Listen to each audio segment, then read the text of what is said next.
Are you looking to hire your first virtual assistant and don't know how? We're going to talk today about hiring virtual assistants early in our businesses and how we experienced explosive growth because we were able to leverage our time from the beginning of the businesses using virtual assistants. Hey everybody, I'm Harley Green. We've got my wife, Adrienne Green here.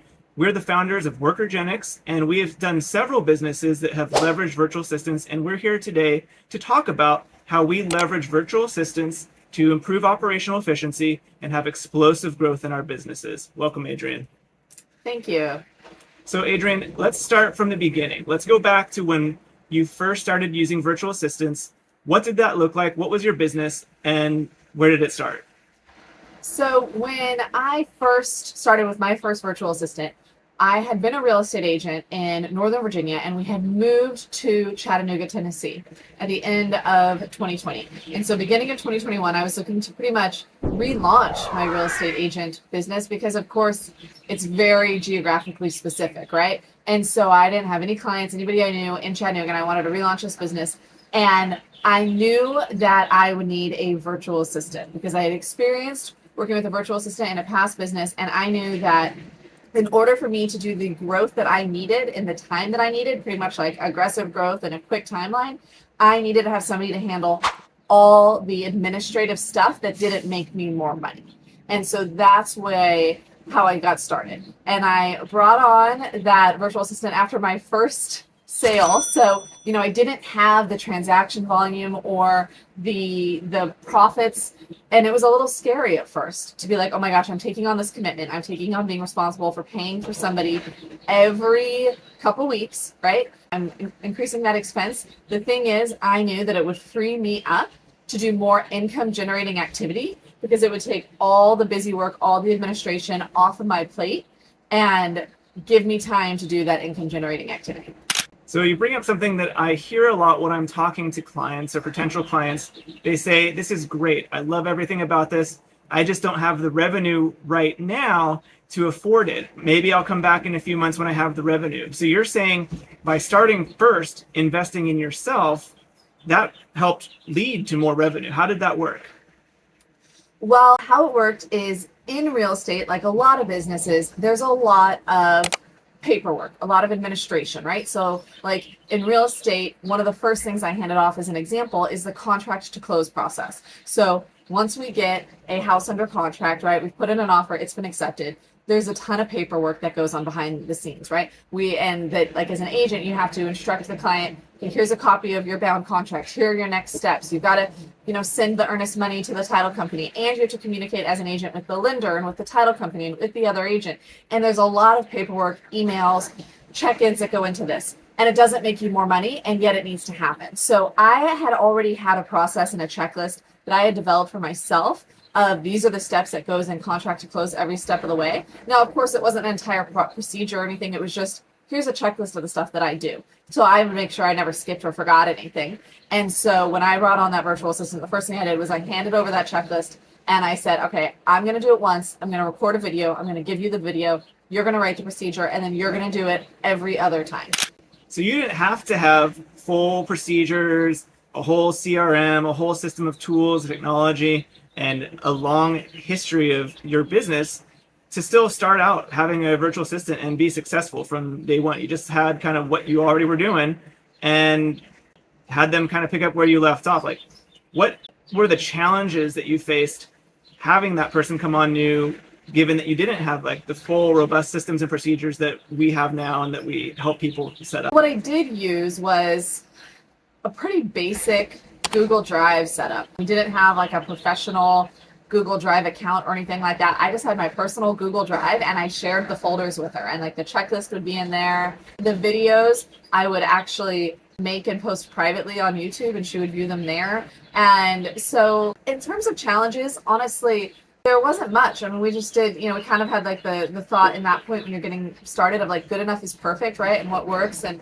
really focusing on our time and energy on how are we going to make more money and how are we going to do this well enough so that nothing falls through the cracks. But the focus wasn't on making a beautiful system. It was, let's get her up and running so that I can do more income generating activity. So the income generating activity, that can be tough for some people to identify. Really, like, what is the income generating activity in their business? Can you speak to like how you helped identify the things that you needed to be spending your time on? There's always busy work. There's always administrative work. Even when you have a virtual assistant handling those things, we can find ourselves getting drawn into the minutia of the business and tweaking things that don't lead to the explosive growth that everybody wants for themselves. Right. How did you manage that for yourself and identify those things? Well, in real estate, I was at Keller Williams, and to a certain extent, they tell you, hey, here's where you're going to make money. Real estate is sales, right? And what do you need to make a sale? You need a client. And so for a lot of people and a lot of businesses, really your income generating activity is making connections with people who could bring you clients, right? It's networking, and that can be in person, that can be virtual. It's networking and marketing and sales, right? So I was like, well, how am I going to get more clients? And so I spent my time on going and getting where the clients were, which I can speak to. And then also, how am I going to provide value to the clients? How am I going to differentiate myself and be what they need, so that when they have different options, they select me? So that was the other thing I did. The meeting clients, that was for me online groups where real estate investors were, because that was really my niche. And so I would have Facebook groups, Bigger Pockets, things like that, because I was working with investors who did not live in my area. They were investing from out of state. So I was trying to find them online. So I was spending time going into those things. Like, honestly, my income generating activity would be going on Facebook, checking out these groups, posting, sending DMs, things like that, making those connections. And then in terms of the second part of adding value, so that once I did connect with someone, they could see my expertise and see the value I added, that was putting stuff on social media, YouTube videos, making YouTube videos. That was a big thing I did. And then making connections so that I could be that investor's source for this market. So connecting with contractors, like going and meeting with contractors, touring the houses they did, meeting with property managers, seeing the houses they manage, and making those connections was so that I could be that resource to my clients, was the other thing that I spent my time on. So what are some of the things that the virtual assistant would be doing kind of behind the scenes to allow you to go and do the networking activities and those high value income producing things? We've had other clients share on this mastermind how they were freed from going to be able to go to meetings instead of sitting in the office doing cold calls, for example, because they had their virtual assistant making cold calls for them when the networking events were happening. So they were free to do that. We have others that have shared that they've got their assistants answering calls and scheduling appointments for them so that they're free to go do that income producing activity that's, with their hands for service providers. What was your assistant doing for you behind the scenes? So the biggest thing at first was that contract to close, which, we're talking that process has dozens of steps. So they're doing all the paperwork, they're handling that, they're prepping. Another thing that they would do, so contract to close is one thing, a lot of paperwork stuff. So prepping offers was another thing. We actually had a virtual assistant make a form on my website that a client could fill in that walked them through the offer process to make sure nothing was missed. Of course, I could speak to them about all their options and I would make recommendations, but at the end of the day, they would go through this very thorough form, fill it out, and then the VA would prep the offer. I would review it, make some tweaks, make sure it was accurate, and send it to the client, but they would do that paperwork of prepping the offer, which is really time intensive in real estate. You're having to go to the MLS, pull the details, upload documents, set things up in DocuSign. There's forms that you have to go add all the little signature blocks and everything like that. And it's definitely not my highest and best use. So they were doing that. Other thing is with the marketing, right? Like I was saying, I was doing YouTube and social media and things like that. I could record the videos and then they could handle all of the posting and things like that. So again, I was freed up and not doing all the administrative aspect of it. So one thing that I get questioned a lot is, how do we measure the return on investment of that investment that people make in getting that first virtual assistant, whether it be an executive assistant or just administrative assistant? What does that return on investment look like for you, or how would you answer that question of what is the return on investment when you get an executive assistant, virtual assistant? So I guess I would take a look at, in the real estate space or, in any kind of sales space, for me personally, in that situation, I would be like, okay, what number of deals could I handle on my own? And how much would I bring in then, right? Versus what number of deals can I handle with the virtual assistant? How much am I bringing in then minus the cost of that virtual assistant? For me in that situation, it was huge. I was at some points handling over 24 deals a month myself, right? Which is I don't think any solo agent could do that on their own, right? Without some back end support. But it's 2021, right? And so it was a busy real estate market. And so there'd be a lot of offers that weren't accepted and things like that. And I could have never done that if I hadn't had a virtual assistant help with all of that paperwork. So I think on the one actual number sense, it's what's the difference in the number of transactions or business that you can do minus the cost of that VA. The other aspect of it, which is a return on investment that's not financial, is how well are you doing what you do, right? And so by having a virtual assistant, I was able to provide a higher level of client service and less stuff fell through the cracks than would have happened if I didn't have a virtual assistant.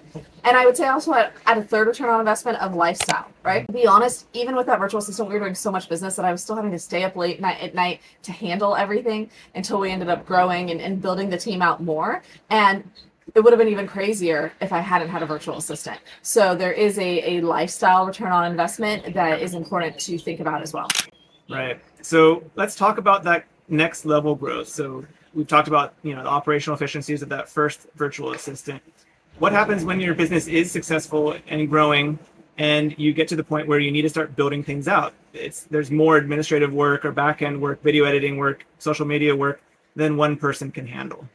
Mm-hmm. So for my business, it got to the point where I had done, in a period of maybe 6 months, roughly 100 transactions with this one VA, and I was exhausted. So in the real estate space, what I ended up doing was building out a team. So bringing on more agents who are local because they have to be, they have to open doors and things like that. And then bringing on more virtual assistants as well to help support the back end. What I think that growth looked like for me is, where is the pain point, right? Where is there a type of work, a group of work within this VA's tasks that is now big enough or cumbersome enough or takes enough time consuming enough that it could be spun off in its own role, right? And so what that looked like is going from one executive assistant that kind of handled everything to bringing on somebody who was specifically going to do client care, which is what we called that contract to close process, right? So there became one virtual assistant who just did contract to close. And then we also brought on another virtual assistant to just do marketing, right? To just do the weekly newsletter that I sent out, to just do the social media posts and everything like that. So we had that original executive assistant who kind of knew how to do everything. And then we added client care to do this one specific thing that was a big process, and marketing. This sounds kind of like a recipe for business in general. Like, we've seen this same kind of growth and strategy across several businesses that we've done and other businesses that we're talking about. And I think that anyone watching this can follow the same basic template. Like, you can just start with getting that executive assistant, someone who's like a jack of all trades, that they're just on top of things and can help mirror what you've been doing. Eventually they are going to get overloaded. You grow, you get that, the specialized people for doing the marketing, specialized people. One thing we didn't talk about yet is like bookkeeping. That's a huge pain point for a lot of people, especially in businesses that have high volumes of transactions to keep track of. Where do they go? Like, how do they start onboarding those additional team members? Like, eventually it's difficult to manage 5+ assistants. How do you kind of keep them as a team and happy and working together? It is difficult. And I recall that, in my business training or whatever, the general rule is that one person can supervise 5 others well, right? And when you start to have over 5 direct reports, it gets to be challenging. And that's what I experienced personally. So that's where you start to have a director of operations or something like that, a VA that the other VAs are reporting to. And that's where we got to. And that was a huge relief for me. So I started to have eventually a VA who was somebody who was a generalist and understood everything, and they were the director of operations, and they were the first line checking and assigning tasks and overseeing all that administrative work. Because as a business owner, I am not making my business money when I am in that administrative role. I am checking on, did all these things get done?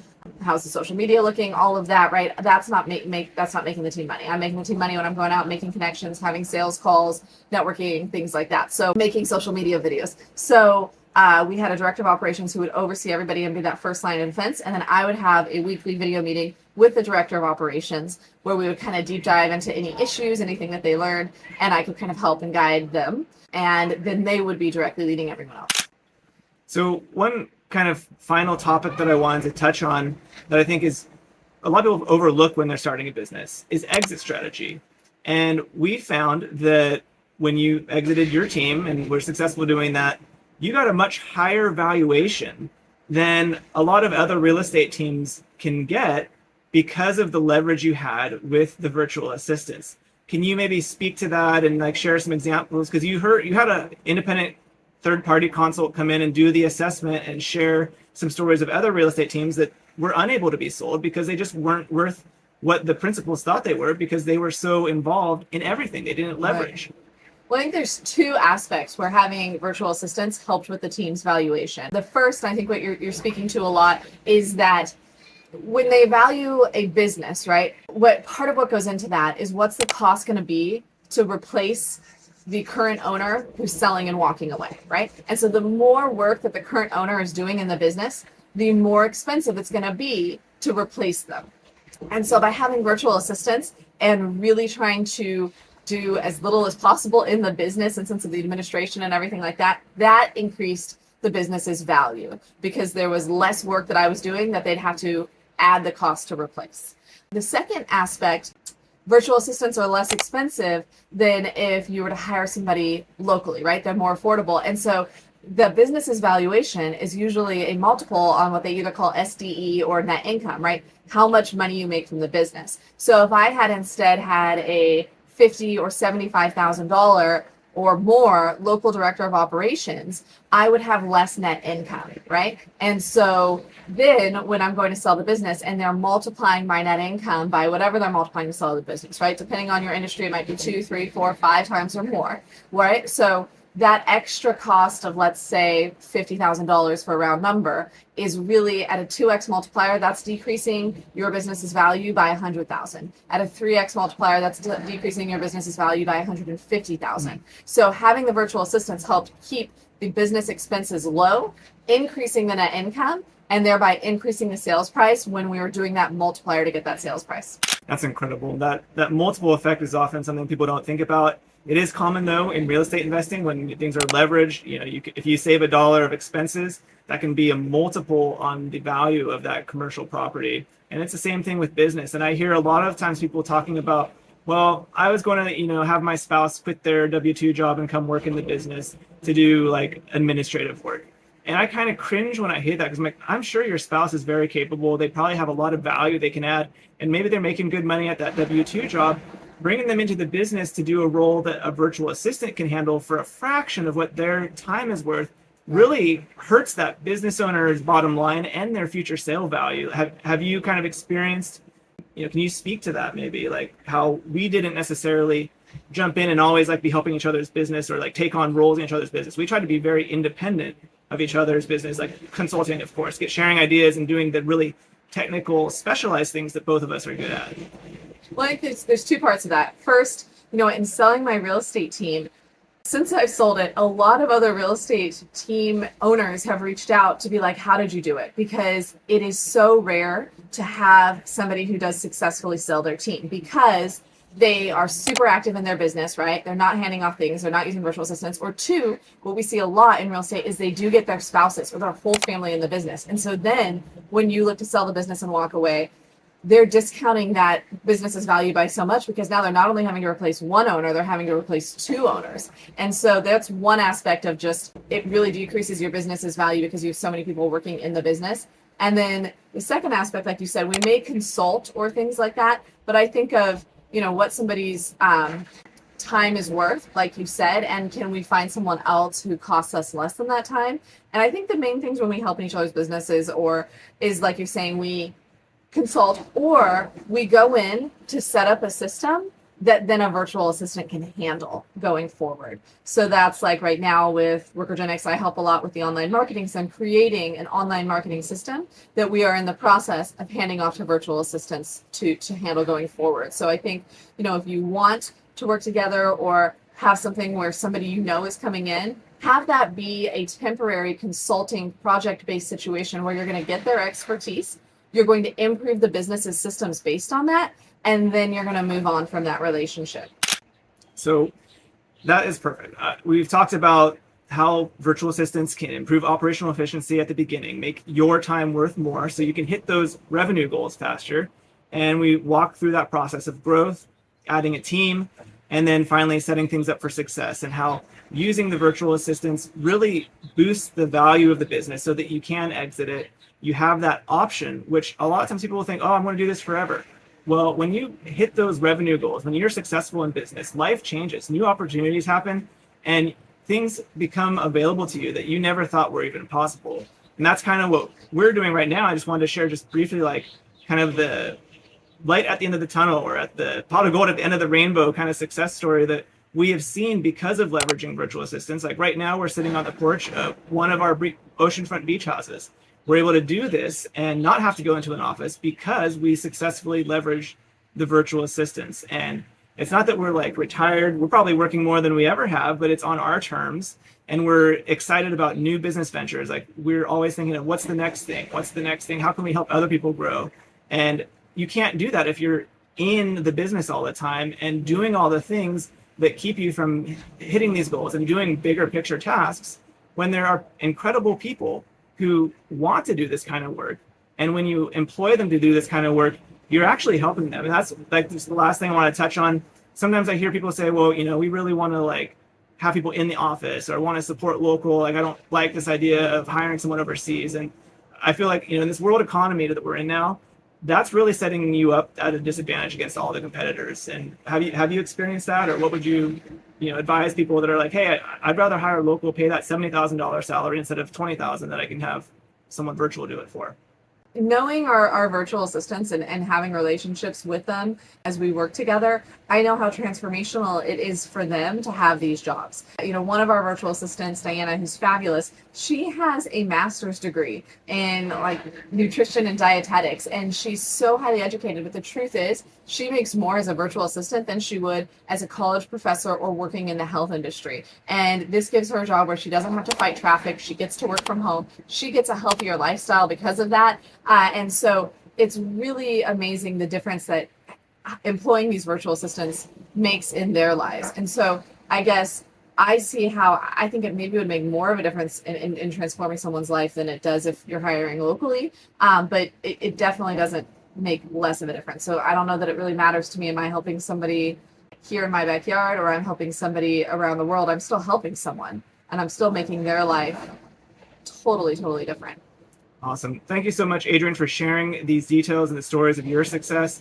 If people want to get a hold of you, what's the best way to get in touch and learn more about maybe exiting their real estate team or getting it set up for success using virtual assistants?